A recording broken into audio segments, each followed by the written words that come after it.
প্রিয় চাকরি প্রত্যাশী ভাই ও বোনেরা, সবাই কেমন আছো? আশা করি সবাই ভালো আছো।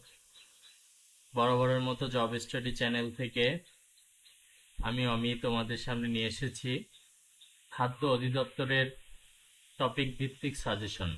তোমরা থাম্বনেল দেখেও বুঝেছো, এবং আমি আবার বললাম, খাদ্য অধিদপ্তরের টপিক ভিত্তিক সাজেশন। খাদ্য অধিদপ্তরের পরীক্ষা খুব শীঘ্রই হবে, এই জন্য আমি তোমাদের সামনে এই সাজেশন নিয়ে আলোচনা করব। চলো শুরু করা যাক। প্রথমেই যে আহ, বিষয় নিয়ে আমি বলবো সেটা হচ্ছে বাংলা সাহিত্য। তোমরা বিগত খাদ্য অধিদপ্তরের বিগত বছরের প্রশ্নগুলো দেখবে, আহ, দেখলে বুঝতে পারবে যে বাংলা সাহিত্য থেকেও অনেক প্রশ্ন হয়। তাহলে বাংলা সাহিত্য থেকে আমাদের পড়তে হবে হচ্ছে প্রথমে 10 থেকে 46 বিসিএস প্রশ্ন পড়তে হবে।